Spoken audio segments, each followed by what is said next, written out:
I know this. Narcissists definitely play the victim, and they play it well.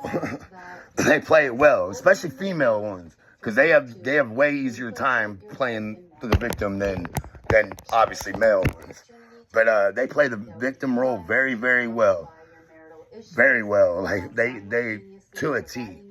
They smear campaign you. They'll lie about you to everybody. They'll say you did all types of different things just to try and make themselves feel and look better, because they gotta alter their own reality in their head, to make themselves believe that they ain't the type of person that they actually are, so that they have some type of excuse or reason why they are the way that they are.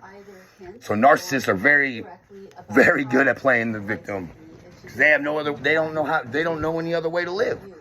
It happens in childhood. That's where narcissism comes from, really. It happens from how you were raised. Abandonment issues. Your mom leaves for years and leaves you alone, like dips out on you. Your dad leaves, goes to prison, or just any type of situation from when you were a child that could have made you feel or brought abandonment issues out on you, so you feel like you got to get that supply from everybody. That's why they need that admiration. That's why they need them compliments. They need those to keep them going. That's what gets them going. That's what gets them through the day, because they hate themselves more than they hate anybody else. Trust me, they already don't like themselves. Like, I know this. I believe that.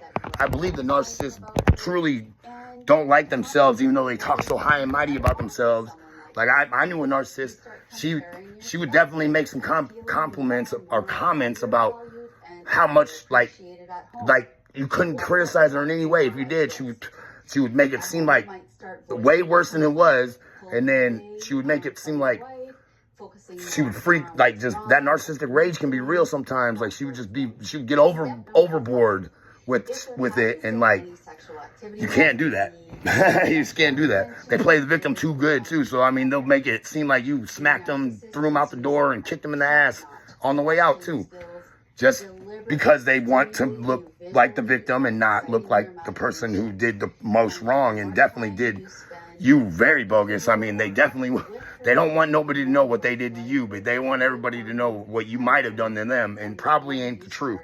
So you take that as you will. I'll never go into a situation or go into any type of situation with a person if they come up to me and they start talking to me about, oh, my man did this, and all right, well, I'm gonna talk to him real quick just to see what he has to say, because I ain't just taking your side, because I've been there in that situation. I've been the guy in that situation too. That ain't fun, because I'm telling you, like, I can't make that up. They definitely gonna throw some slingers out there to make you sound horrible, but that's fine. Like, I'm not gonna feed into that no more. I'm not gonna allow myself to be demeaned by her and her little flying monkeys, because of their selfish reasons. I'm posting my feelings. I'm posting how I feel. I'm sharing YouTube videos about narcissism in general, not just about a person. But it's kind of like being in a hole. They can come let you out whenever they want, or they can leave you in the hole. Most of the time, they're just going to leave you in the hole, because they don't want to help you, because they get their supply from you when you beg them to help. Like, beg, help me. They're begging them to help. They're going to get that supply from you just from you begging. And the love bombing in the beginning is the worst. The love bombing is the worst, y'all.